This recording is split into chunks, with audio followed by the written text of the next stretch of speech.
Bonjour et bienvenue dans ce nouveau mini tutoriel pour Cinema 4D. Aujourd'hui je vais vous parler du module Pyrocluster. Le module Pyrocluster permet de faire des nuages, des flammes, des explosions, de la fumée, tout ce genre de choses avec un émetteur de particules que l'on trouve ici et une matière Pyrocluster plus un environnement. Je vais donc juste montrer comment le mettre en place. Il faut savoir que ce module demande beaucoup de temps de rendu. Donc vos scènes seront très longues à rendre. Il est donc souvent plus facile de faire tout ça en post-production avec After Effects, Sony Vegas ou autre chose. Mais bon, c'est disponible dans Cinema 4D, c'est bien de savoir s'en servir, donc on va voir ça tout de suite. D'abord, la première chose qu'on a besoin d'avoir dans notre scène, c'est un émetteur de particules qu'on trouve ici, émetteur. Je vais le faire tourner à 90 degrés pour que les particules soient projetées vers le haut et non pas à l'horizontale. Alors 90 degrés, voilà, bon à peu près. Ah, voilà 90 degrés. Donc là, je vais augmenter le nombre de frames de ma scène pour qu'on y voie quelque chose. 300. Je fais play et on voit les particules qui montent verticalement dans ma scène. Si je fais un rendu ici, il n'y a rien.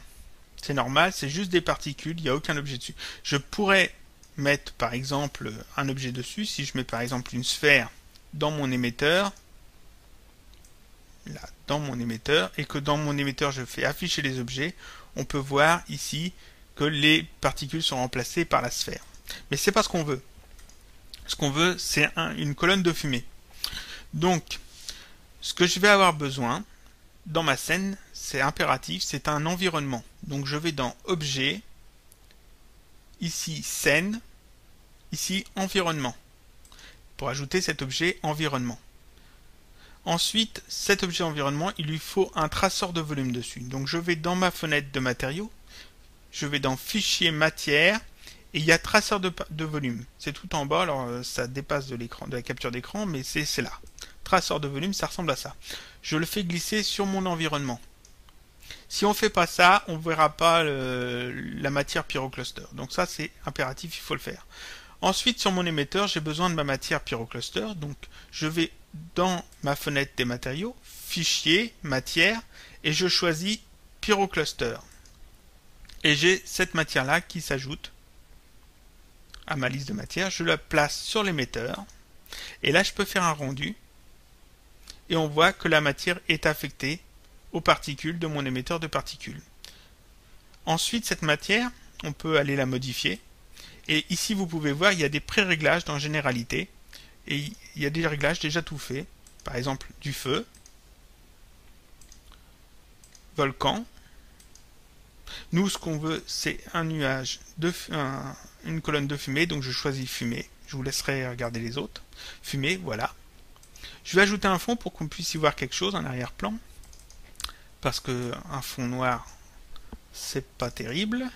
Alors, on va faire un fond dégradé. Dégradé circulaire.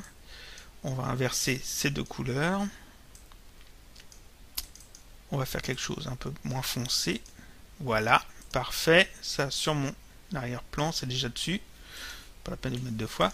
Là, je fais un rendu. Et on a une colonne de fumée. Alors, le rendu est pas génial. Ça, je suis d'accord. Il faut aller ensuite dans Pyrocluster et jouer un peu avec tous les réglages pour trouver le bon réglage qu'il faut. Mais c'est là, ça existe, c'est dans Cinema 4D, on peut s'en servir. Et forcément, c'est animé en fonction de l'émetteur de particules. Et comme c'est un émetteur de particules, on peut utiliser toutes ces fonctions. Par exemple, ici, j'ajoute une ventilation. Et on va voir que les particules sont déviées en fonction de cette ventilation. Donc mon nuage de fumée est également dévié. Voilà, c'est tout pour aujourd'hui. Donc je récapitule, un émetteur, un objet Pyrocluster, une texture Pyrocluster, un objet environnement, un traceur de volume dessus. Et puis dans Pyrocluster, vous pouvez jouer avec les paramètres, soit les pré-réglages, soit les autres paramètres de la texture Pyrocluster. Voilà,